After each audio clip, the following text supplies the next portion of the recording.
हमारे एक बहुत पुराने क्लाइंट थे। कल उनके डॉटर का मुझे कॉल आया। रिसेंटली वो डॉक्टर बनी है और उन्होंने अपनी इन्वेस्टमेंट जर्नी भी इमीडिएटली शुरू कर दी। कुछ महीने पहले उन्होंने 10 लाख म्यूचुअल फंड में इन्वेस्ट किए थे। आज उनका पोर्टफोलियो बढ़कर करीब करीब 10,75,000 हो गया, यानी लगभग 75,000 का प्रॉफिट है। कल उनका मुझे सवाल था, ये 75,000 प्रॉफिट क्या हम निकाल सकते हैं? मार्केट गिर गया तो ये प्रॉफिट भी तो कम हो जाएगा ना। और ऑनेस्टली ये बहुत ही जेन्युइन सवाल है, क्योंकि जब हम पहली बार इन्वेस्टिंग शुरू करते हैं तो पोर्टफोलियो में प्रॉफिट दिखते ही मन में आता है प्रॉफिट है तो बुक कर लेना चाहिए।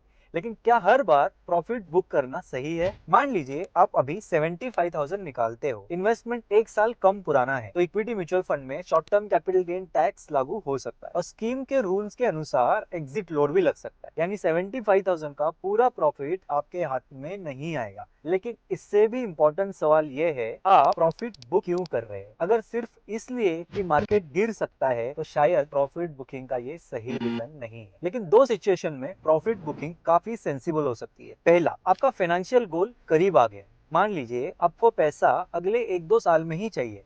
ऐसे में धीरे धीरे करके आप इक्विटी से पैसा निकालकर सेफर एसेट क्लास में शिफ्ट करना समझदारी हो सकता है, क्योंकि जिस समय आपको पैसे की जरूरत हो सकता है उसी समय मार्केट नीचे आ जाए तो परेशानी हो सकती है। दूसरी बात, पोर्टफोलियो रीबैलेंसिंग। मान लीजिए आपने अपने पोर्टफोलियो में 70% इक्विटी और 30% डेट रखा था। मार्केट अच्छा चला और इक्विटी बढ़कर 80% हो गई। अब आप इक्विटी का कुछ प्रॉफिट बुक करके डेट में शिफ्ट कर सकते हैं और पोर्टफोलियो को वापस 70-30 पर ला सकते हैं। यहाँ आप सिर्फ प्रॉफिट बचाने के लिए नहीं बल्कि अपने पोर्टफोलियो का रिस्क कंट्रोल करने के लिए प्रॉफिट बुक कर रहे हैं। तो अगली बार पोर्टफोलियो में प्रॉफिट दिखे तो सिर्फ ये मत सोचिए कि प्रॉफिट निकाल लूं या नहीं, पहले खुद से पूछिए मैं प्रॉफिट क्यों निकाल रहा हूँ। अगर जवाब है फियर तो शायद दोबारा सोचिए। अगर जवाब है गोल या रीबैलेंसिंग, पोर्टफोलियो बुकिंग बिल्कुल लॉजिकल हो सकती है। आप क्या मानते हैं, प्रॉफिट बुक करना चाहिए या इन्वेस्टेड रहना चाहिए? कमेंट करके बताइए।